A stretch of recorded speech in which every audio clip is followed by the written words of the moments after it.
So good evening, everybody. I prepared this talk in English, but if you have questions in French, I'll be able to answer them as well. And with no further introduction, I'm going to present you a research project I worked on in the last weeks, which is Search as a Conversation, and which explores what search engine and conversational interfaces can bring to each other. And it all started with the recent press about the search box. Because you might have read some articles that are a bit scary, with researchers that are saying the search box is going to disappear soon, with e-commerce platforms that are saying at best it's going to become redundant. And some bloggers even say that search engines will disappear altogether. This is quite scary, but if you go beyond the headlines, it's a pretty different story. And the Microsoft researcher that is quoted by The Verge, Suzanne Dumais, she actually said that the search bar is going to disappear, but to be replaced by a search functionality that is more ubiquitous, that is embedded, and that is contextually aware of what you are looking for. But what could this kind of search interface look like? After a bit of exploration, let me show you a quick demo.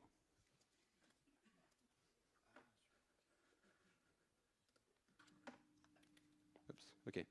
Let me show you a quick demo with some sound. Oops. Okay, so that's the thing. Give me just 1 sec. Sorry about that.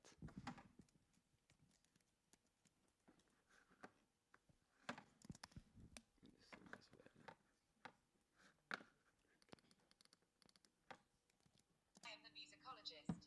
Ask me about my music knowledge. How are you doing?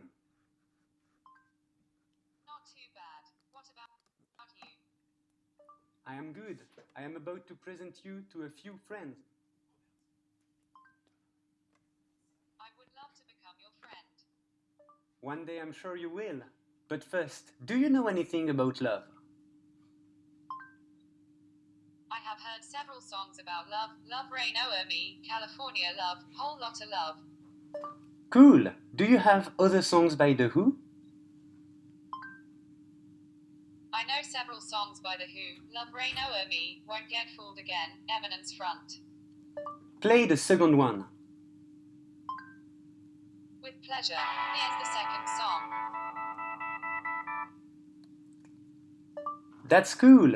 One last thing. Do you know anything by Zeppelin? I don't know Zeppelin, but I know several songs by Led Zeppelin. Kashmir, Stairway to Heaven, Whole Lotta Love. Thanks. Have a nice day. You're welcome. Happy to help. So, what you just saw here is a mobile search interface that is powered by an NLP layer to understand what the user says, and filled by a backend which is connected to Algolia to process the user's intent and to connect it with some relevant data. So let's have a look at these different components. And because this is an NLP meetup, let's start with the NLP layer. So this was my first exploration of what we could build with NLP APIs. And I built this one on top of Dialogflow. I used it for intent detection and for entity recognition, being able to detect two kinds of intents: search for songs and play a given result, and two types of entities: themes that your song can be talking about, and artists that could be playing. I'm using this API in 2 points. First of all, to take the user sentence and extract entities, extract an intent and entity parameters. And then when we get search results returned by the search API, to turn these results into a structured human response. Let's have a look at the entity recognition itself. In Dialogflow, you have quite a lot of existing system entities. So you could recognize email addresses or cities or first names with the included entities. You can define your own, and then it's up to you to provide an explicit list of all the entities you could detect. There is an automated expansion feature so that you could generalize from the entities you know to ones that you haven't seen. But there is not much control that the API gives you over the entity recognition itself. And for example, if you want to do some typo-tolerant matching, so as the previous speaker said, recognize something that has been badly typed. If you want to handle plurals or other kinds of lemmatization, if you want to deal with too precise queries for which at first you don't have results, or if you need some advanced handling of synonyms, you're pretty much on your own. I did a bit of testing with the typo tolerance itself. So creating an entity called docsearch, the name of a project. You can immediately extract it from intents. But as soon as the user is making a typing mistake, the NLP layer is confused and is not able to detect it anymore. Sure, you can enable the automated expansion that I just showed, but then the layer is now recognizing anything as an entity. And so if you do a typo and type dog search, it would recognize dog search as a valid entity. And that's not really what I wanted here. I'd love that you can find the songs you want, even if you don't really know how to write them or how to type them. So that's why I connected to Algolia for the typo tolerance features that it can provide. At that point, I decided to use the somewhat recognized entities, and so to keep the entity with a typo, and then to leverage the typo tolerance of the search engine to be able to find the relevant data regardless. Because this search engine gives a lot of customization possibilities for deciding how you want to handle the input.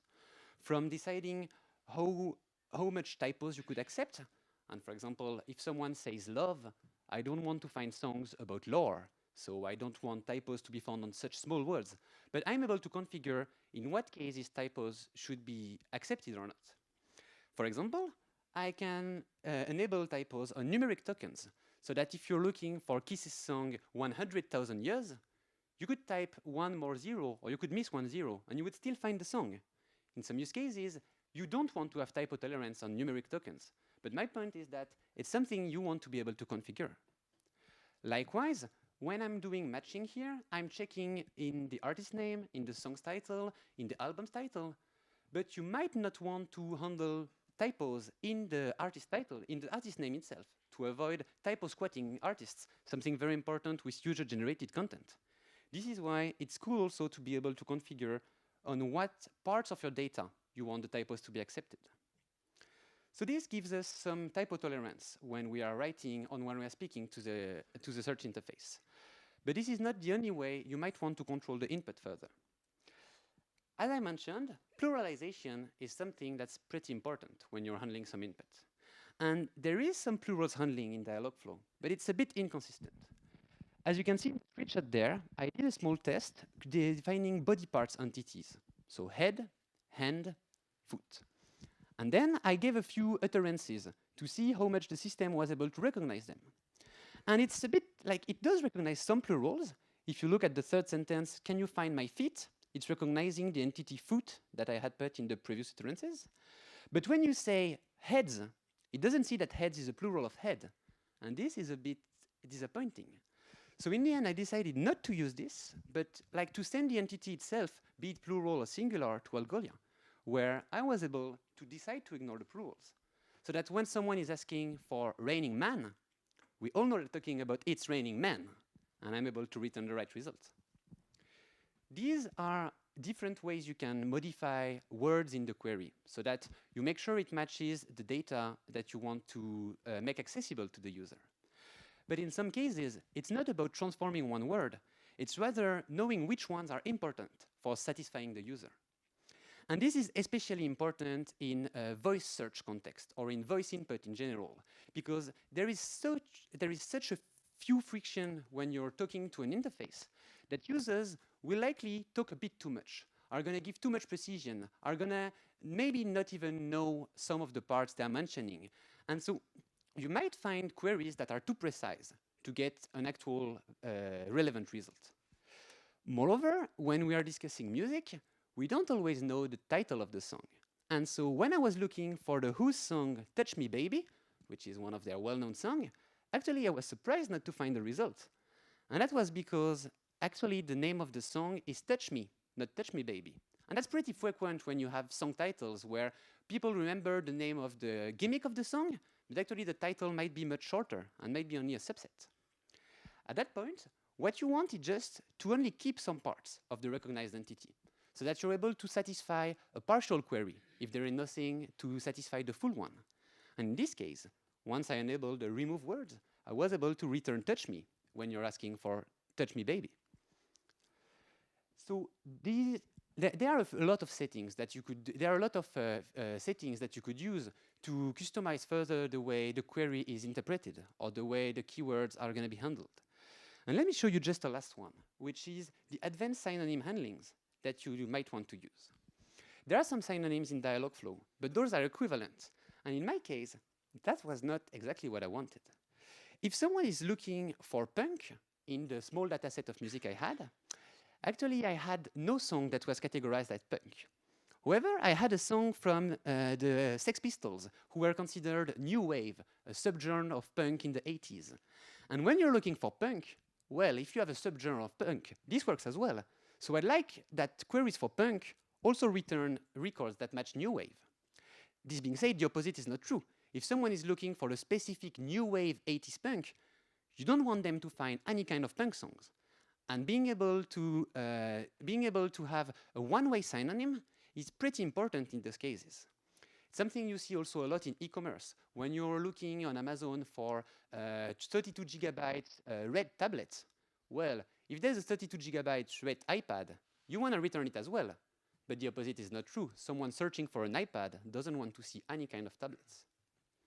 And this is not the only kind of synonyms that this is not the only advanced usage of synonym that you might want to do. One of the examples is to add synonyms with penalty.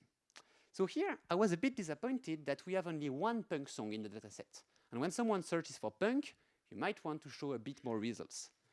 You might want to show some rock songs, but rock is not really like punk, and we want to penalize these results. Being able to say that a synonym has some cost lets you return results that are relevant to your case. Here, for punk, we're going to return first the subgenre, the new wave, and then we're going to extend to any rock music, because in the end, if we want to show 5 results, at least we'll have some rock. It's closer to punk, close enough. So these are a few examples of settings that you might want to use to process your query further and to interpret it depending on what's the domain knowledge that you have. And for doing this for the musicologist, I gave the musicologist a backend. This backend will act as the relevance engine of my conversational interface. We're using here Algolia to interpret the identified entities and to give access to the musicologist to a lot of data and find the relevant songs within this data. The code is pretty straightforward. I built it in Node.js in a pretty short time, using HAPI for building a REST API on top of it and hosting it on Heroku. And in the end, like most of the, apart from the boilerplate code of setting up such a REST API, the backend itself is pretty straightforward. It is just taking parameters from Dialogflow, following the format that they provide you, and adapting the options of the search engine based on the parameters. So if you are searching for a specific artist, I will directly look in the artist names and not in all the other metadata that we might have in the search engine. So the query is sent to Algolia, and in a few milliseconds, the results are coming back. And then it's up to the backend to send them back to the conversational agent, so the agent can phrase the sentence in a meaningful way. This is also a matter of formatting, so just taking the answer from the search API and sending it back to the conversational agent in the format that the agent expects, so that the agent can say, I know Led Zeppelin, but it can also say, I don't know Led Zepp, but it might be Led Zeppelin, showing the same results. Once you have this backend in place, and once you build the agent, you already have a functional musicologist. And you could deploy it right now on Slack, on Alexa, or on any voice-first platform. And that's already pretty useful in all the cases where you just want to find some content. You know what you're looking for, you're in the middle of cooking, and you just want to put some lovely music. Well, you ask Alexa to ask the musicologist to put some music about love. And this is it, you can focus back to cooking. And for finding something quickly, this is very good, low-friction interaction. But that's not what everybody does with search interface. Sometimes people come with an idea in mind, and they know what they're looking for. But sometimes they're just using your search interface to explore your data and to discover the content you can provide. And in these cases, it might be worth the extra effort to build a musicologist a front end. And this front end is the actual search interface that you saw in the demonstration. I built an Android app, and I used the awesome Kotlin language for this. But you could do a front end in web or in any other mobile technologies. Here, I'm using the Android speech recognizer wrapped in Dialogflow AI button to use Google's speech recognition service so that we can turn the user's voice into a sentence sent to the API and to the backend. I'm then using the framework's text-to-speech so that we can voice the response in a nice voice, so that a user that's really just using voice and getting the results back can have enough of this without even looking at his screen. On the other hand, for discovering the content, I built this search results interface using Instant Search Android, which is Algolia's library for quickly building great search experiences. And this was pretty straightforward as well. Most of the front-end's code is handling the AI button configuration, setting up the speech-to-text, so the speech recognition, so that it's going to work well and use the local phone's capabilities, sending it directly to Dialogflow, which is connected to the backend and to Algolia, and when the results come back, to voice them, but also to display them. Because if you want to provide this hybrid search interface, which can be used both voice first and for exploring the content with a GUI, you need both to voice the speech, because you want to be able to have a conversation with the app, but also to display it. For a user who would ask a question, be interrupted, and then come back to his screen, it's great that this user can still have access to what your agent just said. And so it's important to display it as well. So now we've seen the 3 different components of this project. Let's take a step back and see what's the end result. What we get here is a conversational search interface that on one hand gives you hands-free interaction, and at the same time has a UI adapted for discovery. You get a middle ground between finding, so getting quickly the answer, and exploring, so discovering the data that you could access.